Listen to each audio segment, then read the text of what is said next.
I am Nancy, and I have an older brother named Keith, who is 7 years my senior. Since childhood, Keith displayed exceptional academic prowess, excelling from an early age. He graduated from a prestigious high school and university, and naturally, our parents were immensely proud of him. They often spoke about Keith's remarkable achievements. Growing up in an environment where he was expected to excel and constantly praised, Keith's personality underwent some changes. Upon graduating from university and finding a job, he decided to leave our family home, sarcastically remarking, "I can't bear such a mundane life in this house anymore." I'll never forget the wry smile on his face at that moment. Our parents, visibly surprised and somewhat saddened, recalled how cheerful and cherished Keith used to be. Admittedly, I felt anger during that time. I didn't stand out academically or in sports, and my high school wasn't super prestigious. Still, I valued the bond and love within our family. Both Keith and I owed our lives to our parents' support, and I wished he felt the same. Throughout my high school years, I realized the warmth and love of a family are precious. Strangely, my brothers seemed immune to that love. Our parents showered us with endless affection, yet Keith perceived them as ordinary people. As a child, he was my hero, handling everything perfectly. He used to care, play, and help me study. However, by the time I was about to graduate high school, he started questioning the value of higher education and dismissed my pursuits. Whenever confronted, he blamed our parents, claiming he became this way because of them. I cried, but my parents reassured me, saying, "Nancy, you've grown into a truly kind-hearted person." Encouraged by their kindness, I entered a national university and secured a job at my dream company. By the time I started working, my parents were almost 60, and my brother was already married. Oddly enough, neither my parents nor I had met his wife. Despite numerous invitations, he hesitated, citing considerations about introducing her to our family. About half a year into my new life as a working professional, an unexpected event disrupted my routine. During work hours, I received a personal call from my usually aware mother.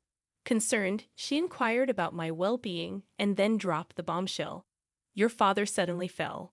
My heart sank, and I immediately informed my supervisor, rushed to catch a taxi, and hurried to the hospital my mother had mentioned along the way. As I made my way to the hospital, my mind was filled with repeated hopes and prayers for my father's well-being. Upon entering the waiting room, a heart-wrenching scene unfolded. My mother, tears streaming down her face, greeted me with visible distress. "What happened, Mom?" I asked, settling beside her with a heavy heart. The morning had started like any other, and the sudden turn of events left me unable to process the unfolding situation. Words poured out of me, one after another, seeking answers. After a pause, my mother quietly uttered, "Your father has been diagnosed with cancer." The revelation hit me like a tidal wave, causing time to momentarily stand still. The shock, surprise, and anxiety within me spilled out in my voice as I questioned, "Why?" Taking a deep breath, my mother began to speak with a tone laced with sadness. "It's stage 4. The cancer has spread to the bile duct, and they said it's hard to remove it all." Her tears flowed uncontrollably, and I struggled to find words as I listened, grappling with the weight of the news. Seeking a glimmer of hope, I asked, "What treatment will be done next?" My mother nodded somberly, and after a brief pause, the attending physician entered to explain the detailed condition and treatment plan. The reality of my father's illness had surpassed expectations, with confirmed metastasis to other parts. Even if they operated, there was a significant risk, and success couldn't be guaranteed. In the heavy silence of the waiting room, my mother and I held hands, attempting to come to terms with this harsh reality. The doctor's matter-of-fact words emphasized the crucial choices ahead: continuing with chemotherapy or opting for support in a palliative care ward. The ticking of the clock's second hand seemed to carve through the atmosphere, underscoring the gravity of the situation. Contemplating how to navigate this challenging moment, I suggested involving my brother Keith in the decision-making process. Picking up my smartphone with a forced smile, I informed my mother that I had already attempted to contact Keith. However, recalling his past behavior and nature, I sensed a premonition, his reluctance to face tough decisions. Despite his potential resistance, I persevered, believing in the importance of gathering the family's opinions. After numerous attempts, I finally heard my brother's slightly irritated voice, urgently and anxiously. I pressed him to understand our father's condition, emphasizing the need for his presence at the hospital. His dismissive response lacked empathy, shaking me to the core. As I reminded him of our father's immense contributions to our family, tears threatened to spill as I confronted my brother's apparent indifference to our father's critical condition. However, my brother, devoid of any visible emotion, briskly stated, "Now is not the time to be fussing over this. There's no point in discussing further. I'm hanging up," and promptly ended the call. Stunned by the exchange, I found myself at a loss. My astonishment at my brother's indifference was evident. I had known he lacked a sense of family bond and gratitude, but I never imagined he had grown into such a detached person. Returning to my mother, a look of concern was etched on her face. "What happened?" she inquired. I replied, "It seems he is quite busy now," avoiding the details. My mother sighed deeply, murmuring, "It would have been comforting if Keith was here." In the following months, my father chose to spend his final moments in a palliative care ward, and after that decision, he quietly passed away. I informed my brother of the somber news over the phone, conveying the details of the wake and funeral. However, his response was cold, stating, "I'm busy with work, so I can't attend. Please proceed without me." True to his word, he didn't appear at our father's wake or funeral. Even my mother seemed shocked by this fact. She probably never imagined her son wouldn't show up for his father's funeral. Both family and acquaintances expressed their surprise and disappointment at his absence. After the funeral, when a moment of quiet settled among the family, my mother exhaled deeply, muttering to herself, "He really didn't come." I took her hand and said firmly, "Mom, let's not worry about him anymore. We have to let him walk his path. For now, let's cherish our memories of Dad." In response, my mother tightly squeezed my hand and smiled, saying, "Thank you." Unbelievably, the next day, my older brother suddenly appeared at the apartment where we live. When I opened the door, his expression was different from usual, filled with an urgent restlessness. Stepping inside, he demanded, without any greeting, "Where is the inheritance father left behind?" Shocked by his demand, I emotionally retorted, "Seriously? Someone who didn't even show up at the funeral. And now you're saying this?" Visibly irritated, my brother snapped, "Kids should stay quiet," instantly tensing the atmosphere.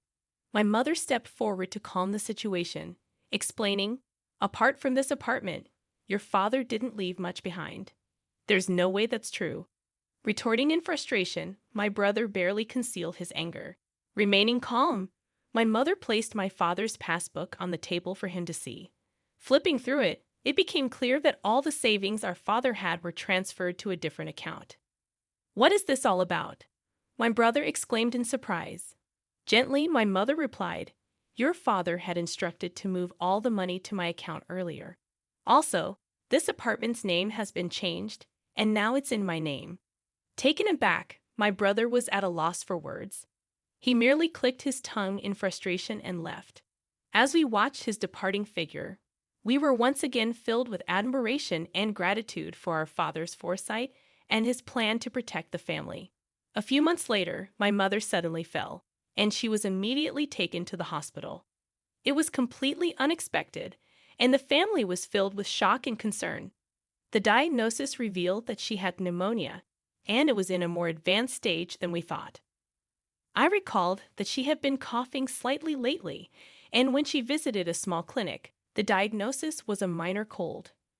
Relieved by this news, we didn't think much of it. However, more detailed examinations at a major hospital revealed a much more severe condition, giving her only about 3 months to live. Hearing this news left me speechless, as it seemed unimaginable, especially considering how healthy she appeared. Tragically, just a few days after the 3-month mark, my mother quietly passed away, leaving a space filled with an indescribable stillness and sorrow. Filled with guilt and grief, I questioned why I didn't notice sooner and why I didn't take her to a bigger hospital immediately. Even after learning about my mother's pain, there was no sign of my brother coming to our house. My aunt, my mother's sister, and I handled the arrangements for the wake and the funeral. Understandably, my brother's absence was a significant shock for my aunt, just as it had been during our father's funeral. However, expecting or saying anything to my brother felt meaningless, given his past actions. A few days after the funeral, as my aunt and I were sorting out the heirlooms, my brother appeared again, accompanied by his wife, whom we were meeting for the first time. He bluntly inquired about our mother's inheritance, assuming she must have left something. Shocked and dumbfounded, my aunt stared at him in disbelief. The most astonishing part was that beside my brother stood his wife, my new sister-in-law, who neither met our eyes nor greeted us. She just stood silently next to my brother. Even more shocking was that my brother didn't even visit our mother's grave, trying to maintain calmness. I suggested, "Brother, please at least pay your respects to our parents. Visit Mom's grave." However, he responded dismissively, "Does that even mean anything?" He quickly followed up with, "By the way, how much of Mom's inheritance is left?" At that moment, May's expression changed drastically. In a voice filled with anger, contrasting with her usual warmth, she sternly admonished Keith, "How can you think of such things at a time like this? Nancy is managing the funeral on behalf of both of you, putting in all her effort. Shouldn't you act with a bit of gratitude, thinking of your parents?" However, my brother completely ignored our aunt's anger, responding dismissively, "Auntie, it's none of your business. Don't interfere." With demands made by both my brother and sister-in-law, the atmosphere in the room became cold and tense. Behind my brother, his smiling sister-in-law remarked, "Of course, I remember your name, Nancy. Do you plan to keep all of your mother's inheritance for yourself? Sorry, but we can't allow that. This apartment is so lovely. I think it's perfect for us."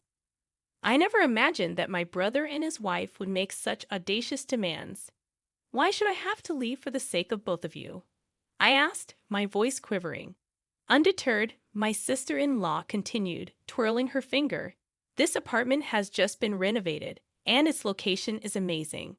It's close to the station, and there are plenty of shops, so we'll be living here."